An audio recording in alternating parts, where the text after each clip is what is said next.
Welcome to Leland's Logic. I am Leland, your host. Well, let's just dive right into it, shall we? There is so much going on that things get exhausting as the news wire never stops and it is like a runaway train, isn't it? Do you find it like that? Just a runaway train, can't keep up with it.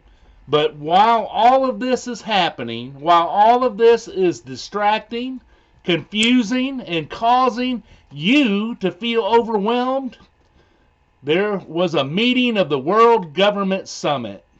And the theme of this summit was shaping future governments.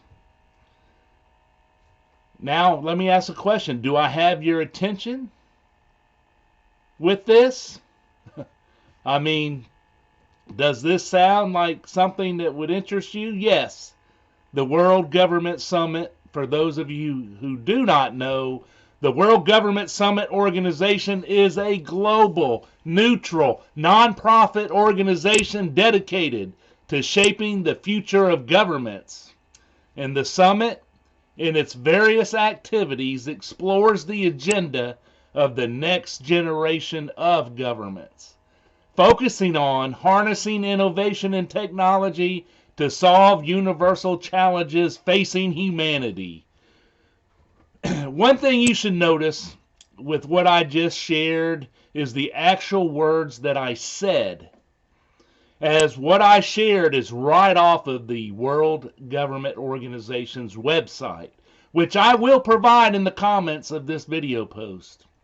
It is a global organization that is dedicated to shaping the future of governments. And what does that exactly mean? What does that really entail, right?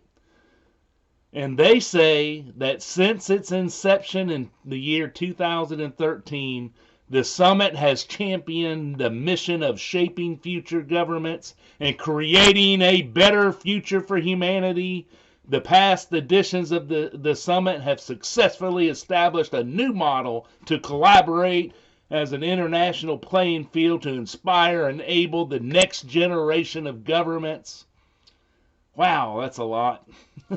That's what they say they do. And guess what, folks? And guess what? This isn't where we get to eat popcorn and eat different candy to watch one of the movies in the Hunger Games series. But it sure does sound like Suzanne Collins' dystopian book series, doesn't it? Have you ever watched any of the Hunger Games movies? I mean, if not, you should.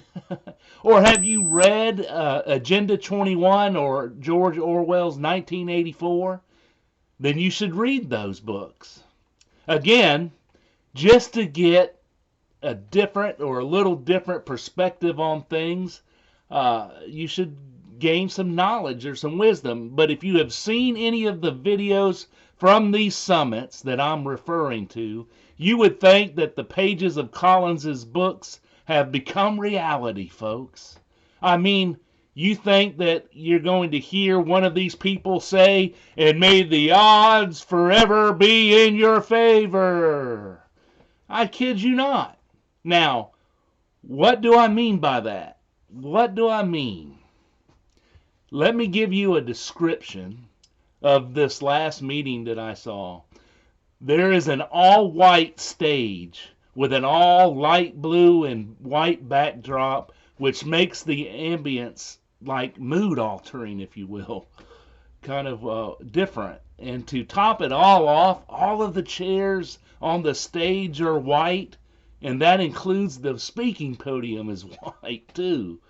And this is where the thought leaders sit as each one gets up to the podium to discuss and share their deep thoughts with other change makers in order to shape a better future for all humanity. Understanding, many of these words I have taken directly off of the World Government Summit's website, right? And again, I want to reiterate what this organization says by utilizing the specific words in which they utilize to say it. Words really do matter. if they did not, you would not be hearing all of these different pronouns that are being demanded to be utilized today. And you would not have certain people in our government in the United States wanting to ban certain words and demand that these banned words be replaced with the ones that they tell you to use instead. They state that the World Government Summit community is an opportunity for thought leaders from the public and private sectors to join forces with world-renowned experts, mind you, to design a better life for citizens across the world. Through memberships and partnerships, the summit brings together change makers to shape a better future for humanity. Their words, not mine.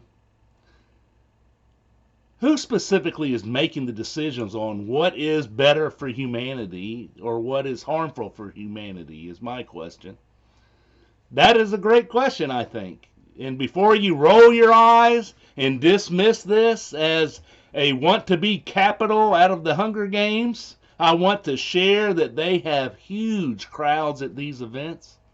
They meet in a huge, humongous building. And the speaker who kicked off this year's summit was Professor Klaus Schwab.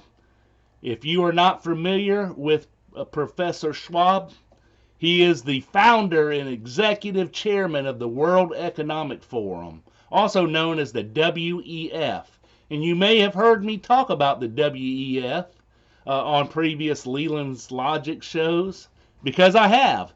But Schwab said the following: "We do not yet know the full extent and systematic structural changes that we will have. However, we do know some global energy systems, food systems, and supply chains will be deeply affected." Did you hear what I just said? And what I say to that is, will they now? Will they now? Will they be deeply affected? Mr. Schwab states that things are going to change around the world, and they have no clue how that will turn out. But he says that they do know the global energy systems, the food systems, and the supply chains will be extremely affected. He did say that. So no big deal. Nothing to see here, right? No. He said we are only disrupting food, energy, and how we get stuff. Other than that, everything is wonderful. Do you see how that works? Did you see what I just did and said? Listen, this is not being hidden. This isn't. This isn't like they are meeting in private. No, you can watch these on the internet or wherever, and they are saying these things right out in the open. This is the haughtiness of the elites, folks. This is the haughtiness of the elites. We see this in our own government. Listen, they say we need to do something about this gun violence problem, right? And here's what they're going to be saying next. So we're going to confiscate all of the guns to solve this gun problem. Well, my question is, how did this turn out in Australia for the people of that country? Not too good. Our government then says, but you can keep some things. You can keep your ice picks. You can keep your butcher knives. You can keep your machetes. You can keep your hammers, your clubs, your baseball bats. Heck, we are even going to allow you to keep your own hands. This is where we are, folks. This is where we are. Make no mistake.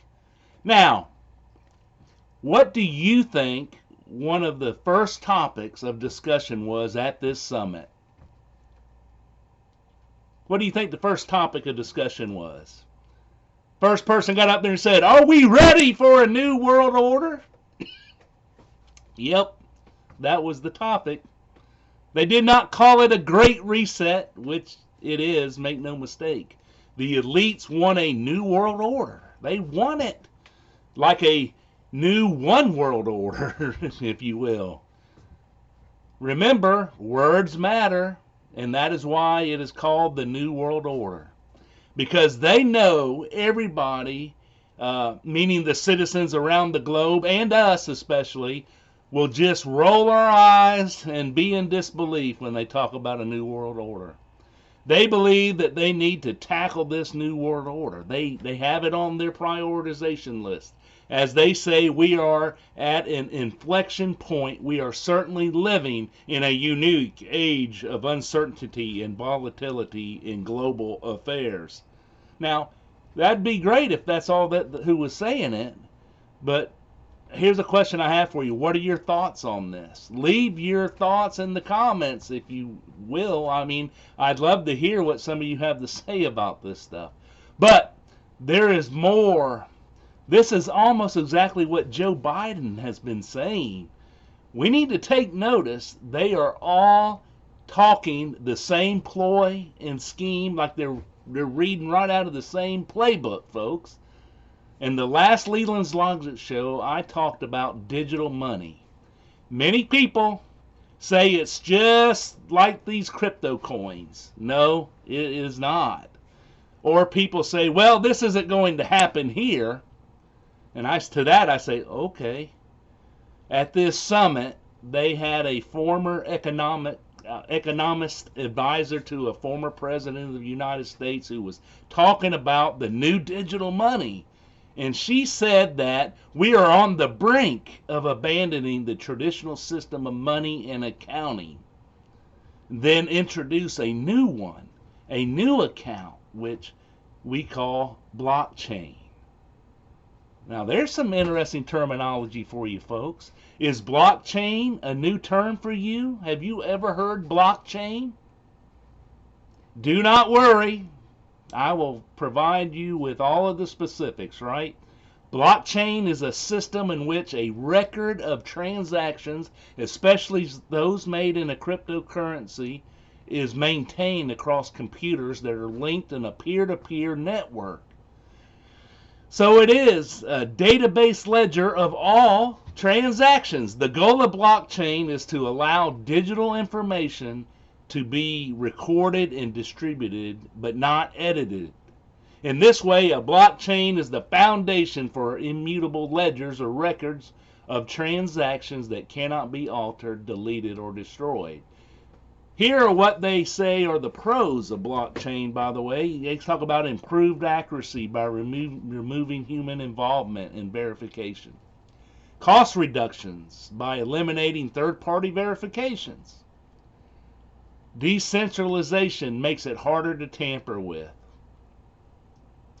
Transparent technology is another one they said was positive. And then they said another positive is it provides a banking alternative and a way to secure personal information for citizens of countries with unstable or underdeveloped governments. And that should make everyone feel much more at ease about all blockchain, right? Now, here are the cons. Significant technology costs, they said.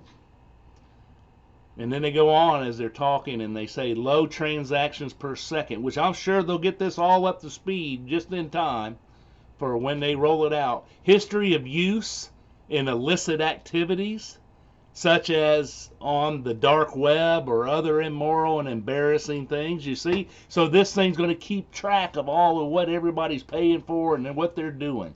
And so regulation varies by jurisdiction and remains uncertain.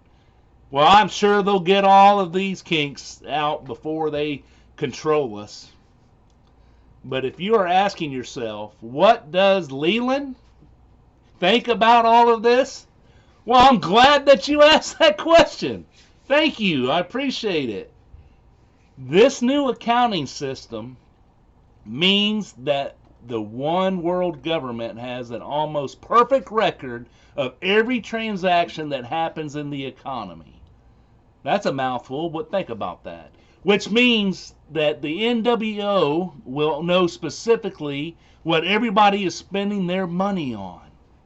Look, The United States is wanting this for themselves right now. Remember that.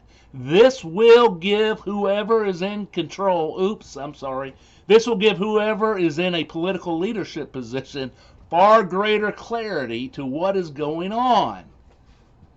I see all of this as a huge danger regarding the balance of power between states and countries and their citizens. But hey, don't worry about it. Just don't worry about it. The New World Order will create a new constitution to tell you what your rights are.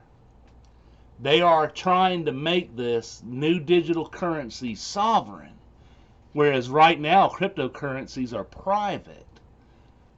Thus, there are superpowers producing their own digital currency, as I shared on the last show. China was the first to do it, but I believe the United States is on the verge of having their own digital currency. And many other countries are following suit, folks. This is all about not only inclusivity, but to ensure that everything is fair. The New World Order wants to ensure everyone has a better life, and they think this is the only measure the New World Order really serves. How's that sound? And on the last Leland's Logic show, I did not know something until I was show prepping for this episode, folks. I spoke last time about how President Joe Biden was signing an executive order to have all these different governmental agencies do research into specifics of a digital dollar for the United States. If you watched it, you know what I'm talking about. Well, guess what? Guess what I found? I found out the Fed had already posted up on their website before Joe Biden signed that this research had been completed before your great and honest President Joe Biden signed this stupendous executive order. So get ready, folks. The digital dollar is way closer to being reality than you think. This executive order was just going through the motions. They had already done all the legwork. Look, the New York Times, as well as other outlets, are all discussing the future of money and how the central bank is gearing up for digital currency. This digital currency will differentiate from cash, which enables anonymous transactions for some people. And for some people, the loss of privacy is no big deal, but to others, full spectrum surveillance of every aspect of people's lives is not good, right? In fact, it is evil. Just wait and see. Again, I want to repeat the warning that Thomas Paine gave us so long ago. The greatest tyrannies are always perpetrated in the name of the noblest causes. Listen, we are living in a very different time as well as a very different world. All of the old rules are gone. And if I am crazy and bonkers, then why have these things I have spoken of on my different shows all become to be seen as being in motion or becoming reality? And why are people not coming out in masses against these violations of the United States Constitution by our very own government? This is a great question.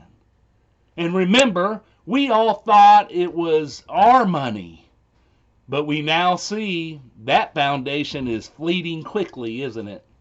People are too busy doing their own thing to care. People are too self-absorbed and self-centered on their very lives to see that they are all like a frog in lukewarm water with the temperature rising slowly. Thus, they perceive no danger to themselves or their family or friends. And we know how this ends, right? Not too good.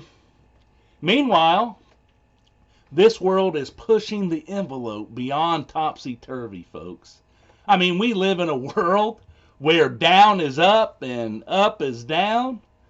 And I would say, hey people, stand up and do not let this just happen.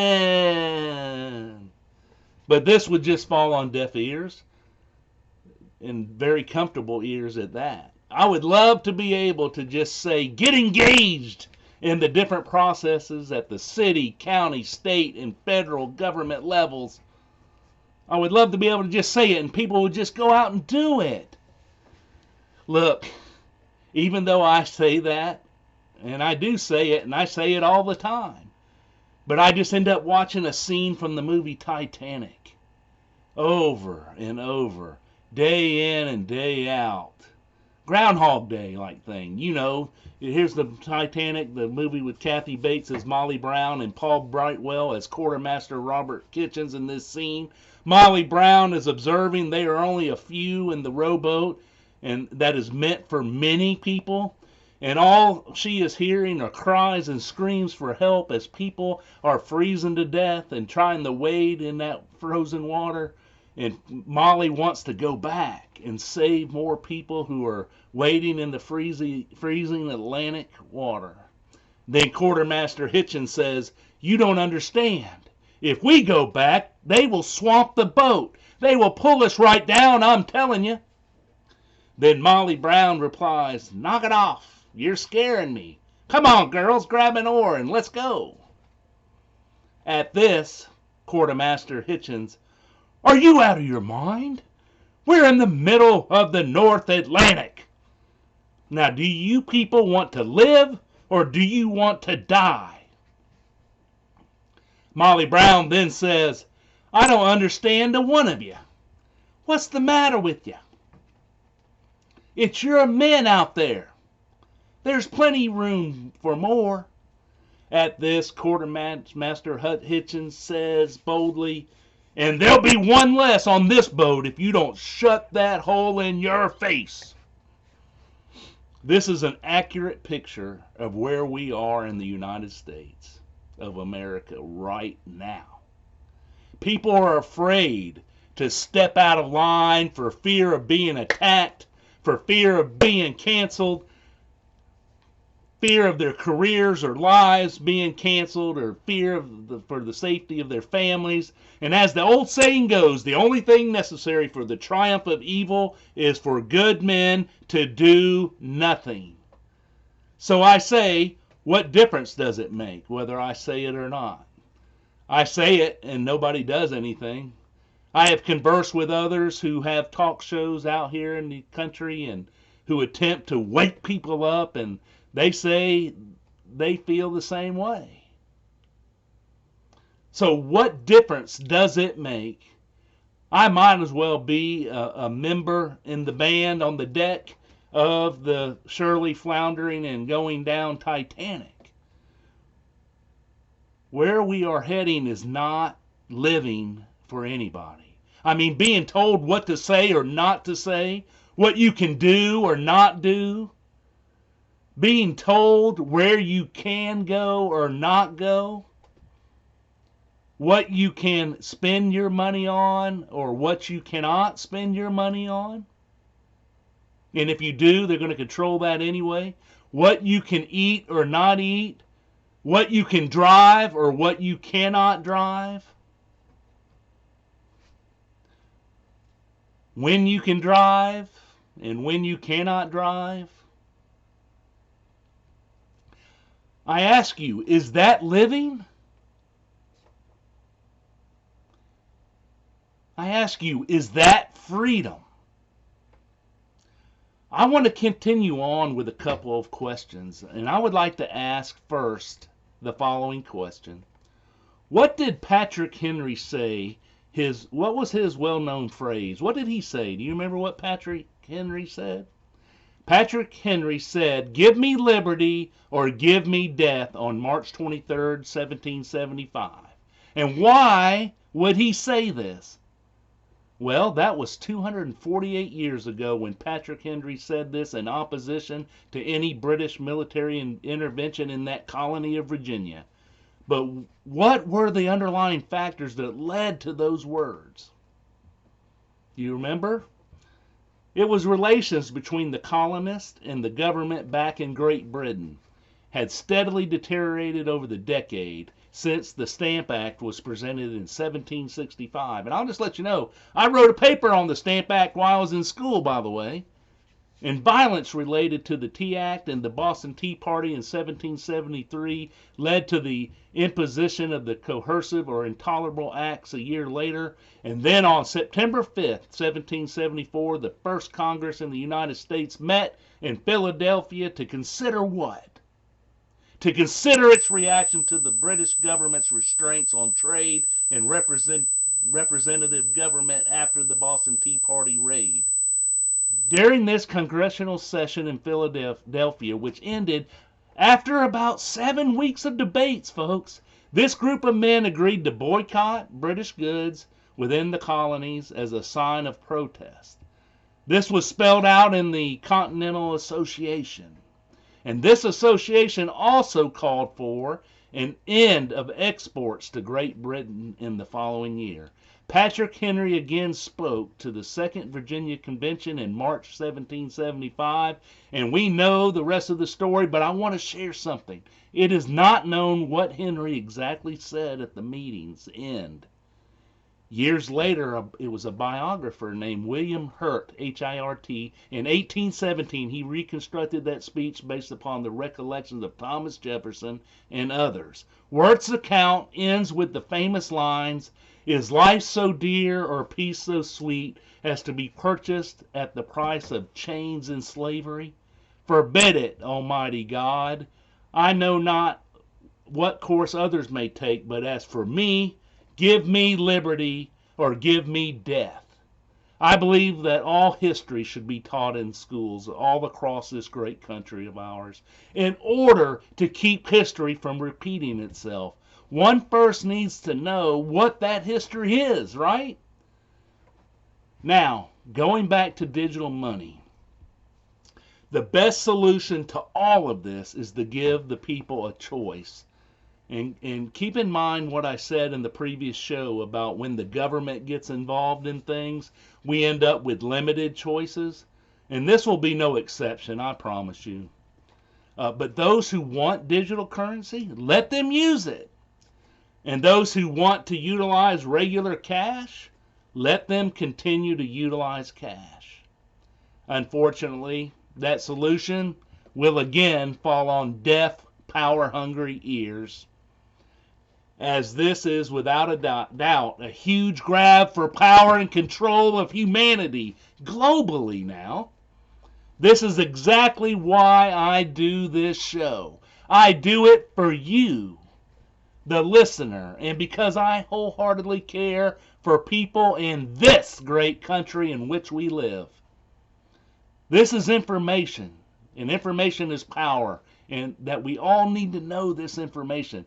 We have to stop tuning out things that we don't like. For example, Joe Biden and when he speaks, the Democrats when they speak, the World Government Organization when they're speaking, and anything else we avoid because it makes us stressed out, angry, or upset. We have to stop that. And we need to start paying attention to their words that they are utilizing, because words matter. And we need to start engaging our governments at every level. Those who want to force these different things like digital money on our children and grandchildren, we need to unite and stand up and speak the truth. To those who want to force this woke and perverse ideologies that they are forcing down our throats and down our children's and grandchildren's throats, guess what? We need to stand up, we need to unite, and we need to speak the truth. We have to stop rolling our eyes at the sound of the words they are speaking. We have to stop living in fear that speaking the truth will get us attacked or get us canceled. What are you going to choose? What are you going to do when all this does happen? Are you prepared for that?